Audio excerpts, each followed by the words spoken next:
I'm Terry with FiftyFlowers. Today we're going to be making our festive DIY wreath.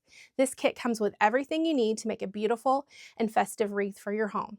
All you need to bring is a little creativity. This kit includes a 12-inch wreath form, a spool of wire, pinecone accents, berry accents, as well as festive ribbon. Your base evergreens are short needle princess pine, Leland cypress. Your accents include Carolina sapphire and Fraser fir. Before beginning to assemble my wreath, I like to make little short pieces around 6 to 8 inches of all of my greenery. What you would do is you take a look at your greenery and you find where there are some lateral branches that come off, snip right above the break, and then put them all to a pile. That way they're ready to go when you are. I also like to wind some of my wire onto a popsicle stick or a stick, just something so that it's easy to pass the wire around your wreath and all of the greenery so it doesn't get tangled. We're going to begin by securing the wire to the wreath. And as you see, it has some crossbars.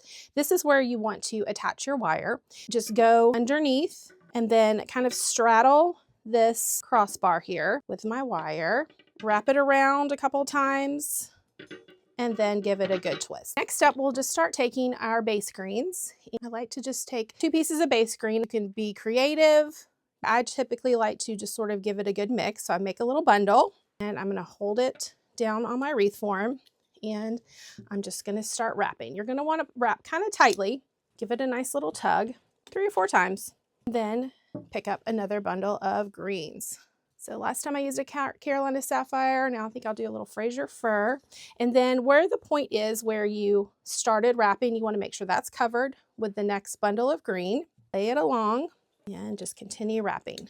Next little bundle of greenery. And I'll alternate doing the Leland cypress with the princess pine on top or the other way around just to give it some dimension, some texture. Alternating my accent greeneries. And again, just wrap. Always making sure you're giving it a good pull so that as the wreath dries, which it will naturally do, it'll shrink and the wire will still stay nice and tight. This is a fun activity to do with some girlfriends, with the kids, family, and then it's fun to look back to know that you created this beautiful wreath for your home. It smells great, so fresh. As you can see, so move along, adding more greenery as I go. You see, as I'm laying this on here, I felt like this wasn't very pretty, so I'm going to flip it and kind of follow the wreath with the natural curvature of my greenery. I love how all the different types of greenery give it some nice texture, some movement. And you never want to cut the wire as you're going along. You want to keep it in one continuous piece so that it stays nice and secure. These pieces do feel a bit fat, so I'm going to give them a little chop. And I love how it's looking so far, nice and full. This piece also feels a bit long, so I'm going to find my lateral branches and cut right above it. That'll stretch your product, give you a nice, beautiful, flowy look. This piece feels a bit bulky, so switch them out. Yeah, don't be afraid to switch out your pieces, cutting off pieces that feel too big, too bulky, too long. And as you can tell, it doesn't take much thought or effort as you go. Just have fun with it. So what you want to do for your last bundle is you want to lift up the last piece and insert your bundle right inside and give it a good wrap all the way to the end. Reposition that first bundle that you put on to make sure you like how it looks. So what I want to do now is I want to finish off the wreath and secure the wire so that it stays together. So I'm going to flip the wreath over, holding my wire. I'm going to take off maybe a foot or so, cut my wire at this point. It's okay because I'm finished. And wrap to one of the cross points. Go to the next one that would be in line. So just work your wire between the greeneries that are on there. And then once you get there, gently run your wire underneath that crossbar, running it under, pulling it taut. And then I want to be able to make 2 ends with this wire. So what I do is I fold this wire in half, go back under one more time, pull it up, and then you have 2 pieces here. And you're going to just twist those pieces. Once I've twisted it up really good to make sure it's secure, just going to give it a cut. Tuck it in there so you don't poke yourself, and it's all good. And here is our finished wreath.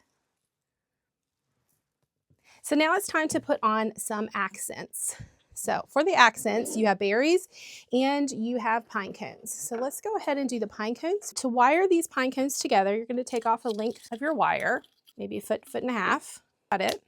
I like to fold that wire in half. And then I like to work the wire in between the pine cone pieces there.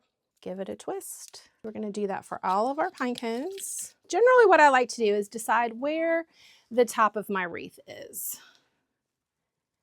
And also where I want to place my bow later.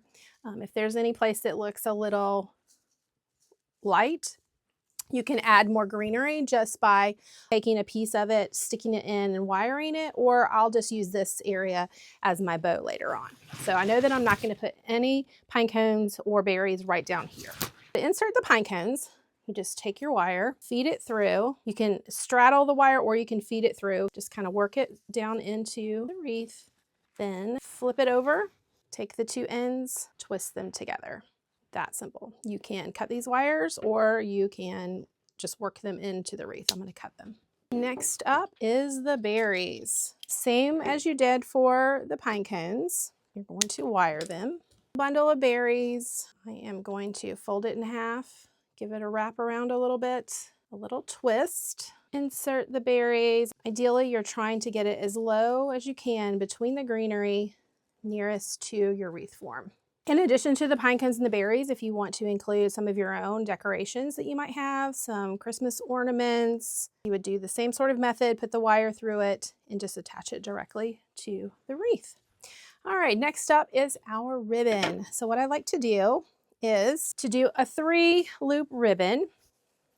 Pull your length of ribbon out and like a nice long tail on mine, I will begin by making a loop, squeezing it between your fingers, give it a twist. Then make a loop on the other side, holding it between your fingers in the back.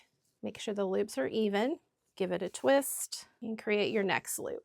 You can also just tie a standard bow for that Ralph Lauren aesthetic that's so popular right now. Give it a twist. And then I'm going to take a piece of my wire, again about a foot, and just right in the middle where you've pinched it, fold your wire in half, go on either side, and squish them together. You're going to find the point that you wanted to put your bow onto your wreath. And just like you did with the pine cones and the berries, you're going to take your wires and straddle the wreath, flip it over, twist those wires up really nice and tight. Okay, don't worry about squishing your bow. We'll fluff that in just a moment. Give them a cut, flip the wreath over. I like to cut my ribbon at an angle, give it a cut. Get the same length here. Give that a cut. And then take your bow loops, fluff them out, nice and full, and your wreath is ready to hang. And this is our festive DIY wreath kit.